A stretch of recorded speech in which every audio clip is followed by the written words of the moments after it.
নমস্কার সকলকে, আমার পেজের আরেকটি নতুন ভিডিওতে আপনাদের সকলকে অনেক অনেক স্বাগত।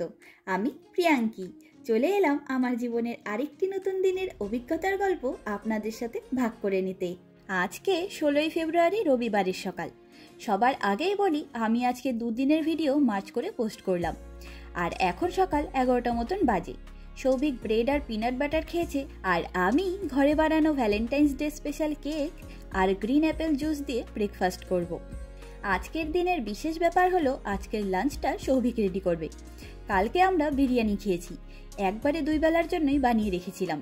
আর কালকে আমরা একটু বেরিয়েও ছিলাম, তাই সারা সপ্তাহের বাজারটাও করে উঠতে পারিনি। আজকে গিয়েই সেগুলো কেনাকাটা করে এলাম, তাই ব্রেকফাস্ট করতে এতটা লেট হয়ে যাচ্ছে। আর সামনের এই চিমনিটা খেয়াল করে দেখুন, এই চিমনিগুলো দিয়ে যত বেশি পরিমাণ ধোঁয়া বেরোতে দেখি, বাইরে ততটাই ঠান্ডা রয়েছে সেটা বুঝতে পারি। এমনিতে তো আমরা দরজা বা জানলা না খুললে বাইরের ঠান্ডার কোনো অনুমান করতে পারি না। এদিককার ঘরগুলো এভাবেই সুন্দর করে বানানো। আর এটা হলো আমার ফেভারিট জায়গা। এই কাচের ওয়ালের পাশে দাঁড়িয়ে পাহাড় দেখতে দেখতে ব্রেকফাস্ট করতে আমার ভীষণ ভালো লাগে।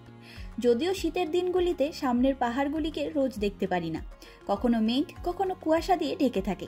তবে আজকে একটু ঘোলাটেভাবে হলেও দেখা পেলাম সব পাহাড়গুলির। তবে আজকে একটা মজার ব্যাপার হলো, আমি রোজ দিন রান্না করতে করতে বোর হয়ে গেছি, আর বাইরের কোনো খাবারও খেতে ইচ্ছে করছে না। তাই সৌভিককে বললাম, আজকে তুই কিছু রান্না করে খাওয়া। আর সৌভিকের রান্না মানে কিছু না কিছু স্পেশাল। ডাল ভাত তরকারি রান্না করতে নাকি ওর একদম ভালো লাগে না। সত্যি কথা বলতে দেশি কোনো রান্নায় ওনার এনার্জিই আসে না আপাতত। দেশি রান্না করতে পারে না সেটা নয়, দারুণ দারুণ আইটেম রান্না করে খাওয়া তো বাড়িতে থাকতে। তবে এখানে এসে নানান রকম ইনগ্রিডিয়েন্টসগুলো হাতের সামনে খুব সহজেই পেয়ে যায়, ওই জন্য সবসময় বিদেশি রান্না করার সুযোগ খুঁজে বেড়ায়। আর আজকে অনেক দিন পরে সুযোগ পেয়েছে রান্না করবার, তাই আজকে চিকেন স্ট্রোগানফ বানাচ্ছে। এটি একটি রাশিয়ান ডিশ। সবার আগেই চিকেনগুলোকে লম্বা লম্বা করে কেটে নিয়েছে। এবার দেখি দিবি,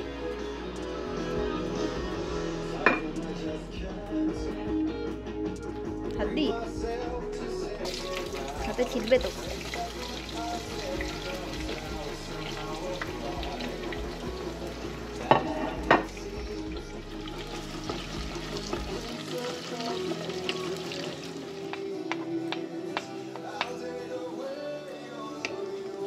পেঁয়াজটার সাথে হয়ে আসার পরে তারপরে রসুন,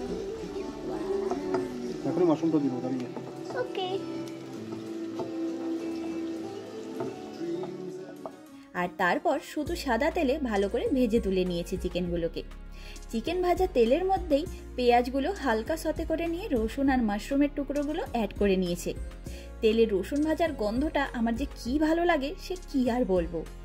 আর সব কিছু ভাজা ভাজা হয়ে এলে রান্নায় অ্যাড করে দিল পরিমাণ মতন প্যাপরিকা গুঁড়ো। তবে আমি তো আগেও চিকেন প্যাপরিকাস রান্নার রেসিপি শেয়ার করবার সময় বলেছিলাম যে এই প্যাপরিকা পাউডারটা রান্নার ইউজ করবার আগে রান্নার পাত্রটাকে ওভেনের ওপর থেকে সরিয়ে নিয়ে প্যাপরিকা পাউডার অ্যাড করতে হয়, নইলে সেটা চট করে পুড়ে যাওয়ার সম্ভাবনা থাকে। আর প্যাপরিকা পাউডারের সাথে সাথেই রান্নায় দিয়ে দিয়েছে গোলমরিচ গুঁড়ো আর স্বাদ মতো নুন।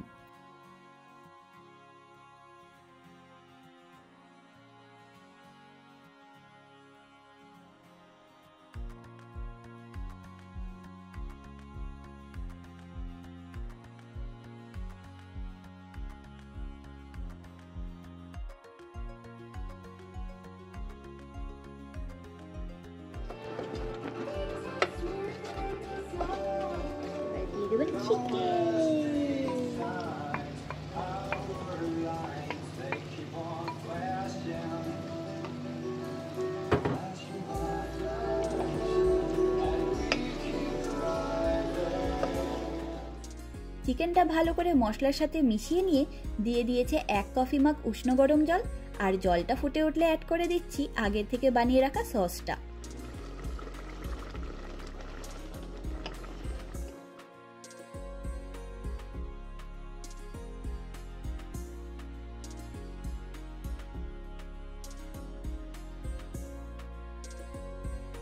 সৌভিক এই সসটা বানিয়েছে সাওয়ার ক্রিম, মাস্টার্ড আর ময়দা দিয়ে।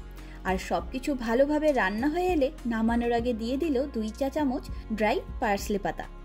আর এই হলো সৌভিকের বানানো আজকে স্পেশাল ডিশ, চিকেন স্ট্রোগানফের ফুল লুকটা।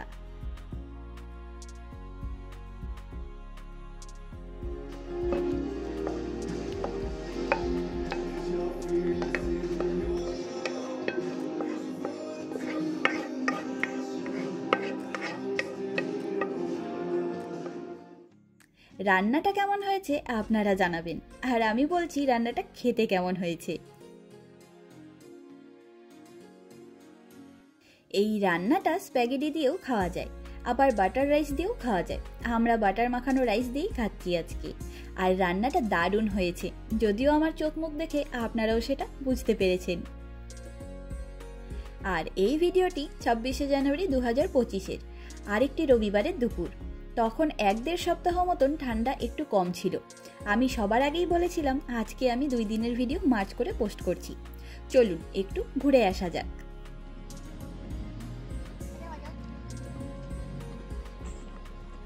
আজকে আমাদের এখানে ঠান্ডা অনেক কম, তার জন্য আমরা অল্প অল্প সোয়েটার পরে বেরিয়েছি ঘুরতে। এখন দুপুর 3:30 মতন বাজে। আমরা বাস স্ট্যান্ড থেকে বাসে উঠলাম বুদাপেস্ট সিটি পার্কে যাব বলে। তবে ভাবছেন হয়তো আমরা একই সিটি পার্কেই ঘুরতে যাই কেন বারবার, তাই না?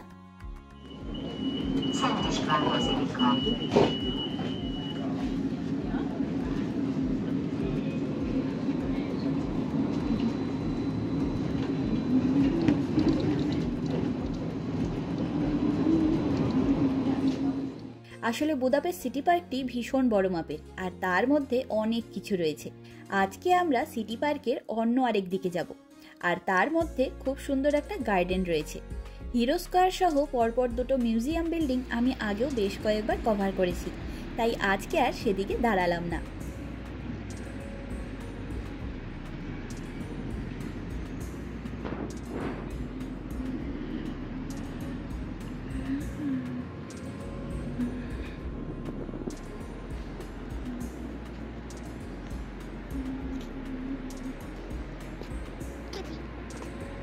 미하이 뭔가지 이해였지. মাগো হঠাৎ করে এমন কাশি শুরু জল খাবে? আমি জল নিয়ে এসেছি। ইয়ারা বলছে তুই দাঁড়া, আমি জল দিচ্ছি। না রে, জল খা।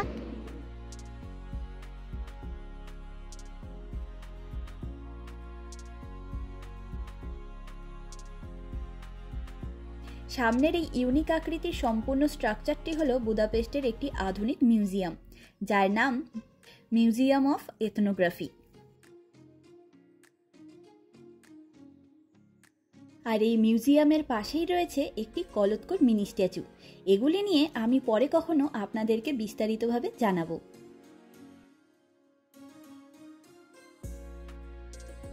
আমরা এই মিউজিয়ামটি ঘুরে দেখেছি।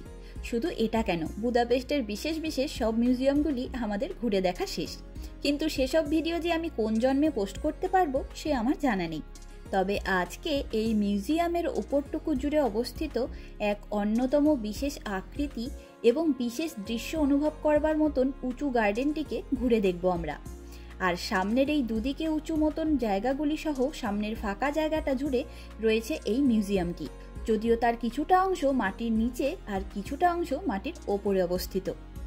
আর বাইরের সম্পূর্ণ মিউজিয়ামটি একবারে দেখতে অর্ধচন্দ্রাকৃতি বলে মনে হয়, তবে এর ওপরের অংশে উঠে এই অঞ্চলের খুব সুন্দর ভিউ পাওয়া যায়। তাই চলুন সেদিকেই এগোনো যাক। আর আমি আজকে নিজের কিছুদিনের বসতবাড়ি সহ নিজের এই বুদাপেস্ট শহরে নিজেই ট্যুরিস্ট সেজে ঘুরতে বেরিয়েছি। এখানে সারা বছর এত পরিমাণ ট্যুরিস্টরা আসেন, আর তার মধ্যে সবার সে কি স্টাইল আর সাজুগুজু। আর আমি এই গোটা শীতকালটা জুড়ে এই একই লং জ্যাকেট পরে ভূতের মতন ঘুরে বেড়ালাম। তাই ভাবলাম আজকে একটু বেশি বেশি করে সাজুগুজু করে বেরোনো যাক।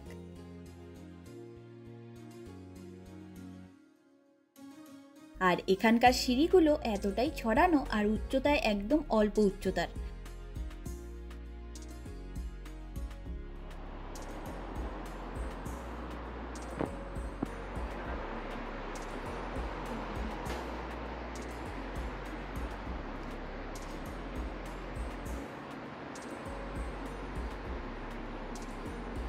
তাই এগুলো দিয়ে আস্তে ধীরে হাঁটতে হাঁটতে আমরা কখন এতটা উঁচুতে উঠে পড়ি সেটা আমরা বুঝতেই পারি না।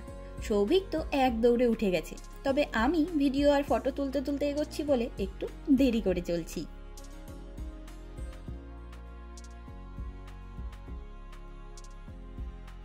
আর ওপরটায় এসে কি অসাধারণ সুন্দর দৃশ্যের দেখা পাওয়া যায় দেখুন শুধু।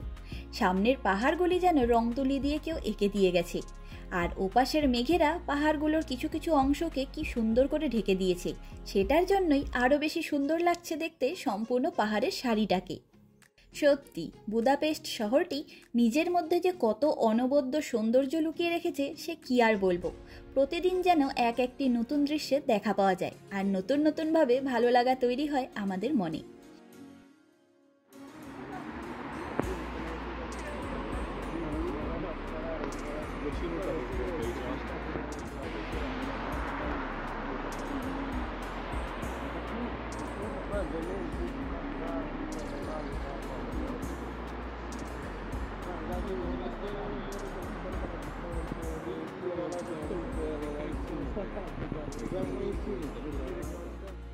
ওপর থেকে সিটি পার্ক সহ বেশ অনেকটা এরিয়া দেখার সুযোগ পেলাম, খুব ভালো লাগলো।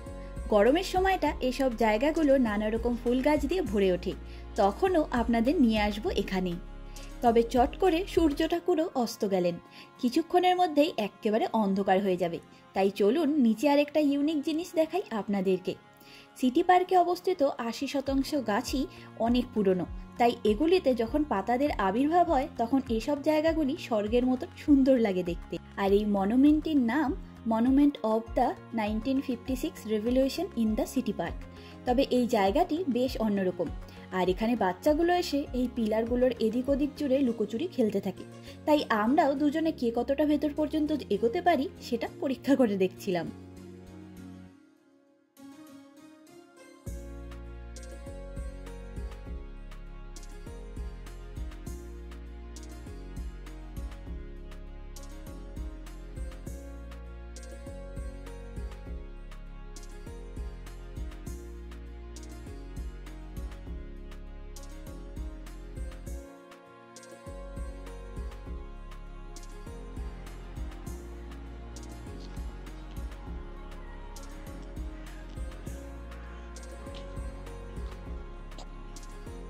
আর এখানে কত যে কাক আছে সে বলে বোঝানো যাবে না।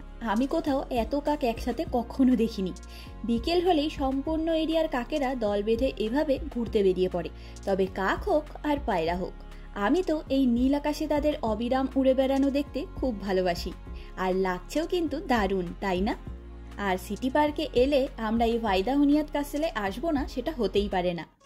এদিকে ওদিকে যেদিকেই যখন আসি না কেন অল্প সময়ের জন্য হলেও এই কাসেলের সামনে এসে একটু দাঁড়িয়ে তারপর আমরা অন্যদিকে যাই। যেমন সুন্দর দেখতে তেমনই সুন্দর তার রাতের লুকটা, একেবারে অনবদ্য। আর এই দেখুন বুদাপেস্টের স্কেটিং রিংকে কত লোকের ভিড়, আর তেমনই জমজমাট এই জায়গাটি, সেই বিষয়ে পরে বলছি।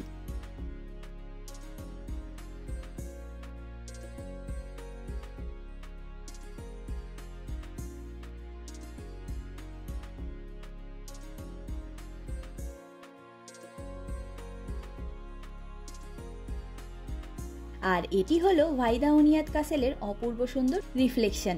সারা বছরে এই শীতের সময়টায় এই কাসেলের প্রতিচ্ছবি দুর্দান্ত সুন্দরভাবে এই লেকের জলের মধ্যে পড়ে। এই সময়টা গাছের পাতাদের ভিড় থাকে না বলে পরিষ্কারভাবে সম্পূর্ণ কাসেলটাকে দেখতে পাওয়া যায়।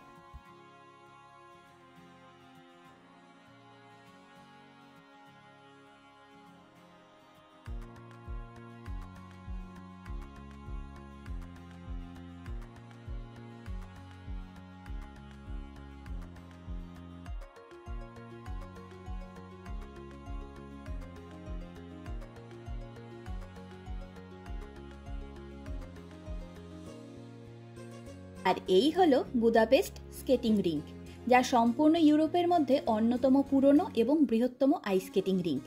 আর এর আয়তন 1,30,000 স্কোয়ার ফিট। ভাবুন একবার আকারে কতটা বড়।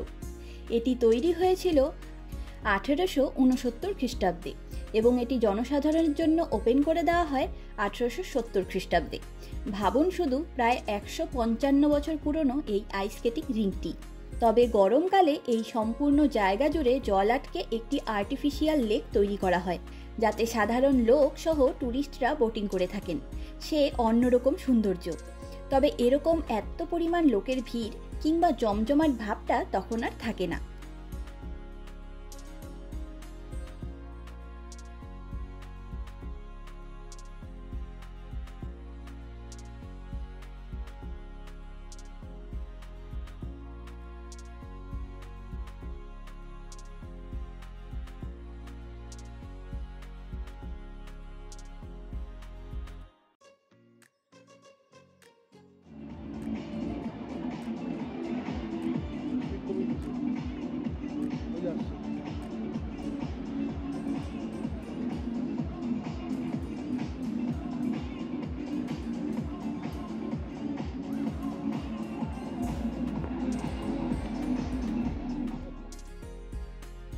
আজকের ছুটির দিনটি বেশ সুন্দর করে কাটালাম আমরা।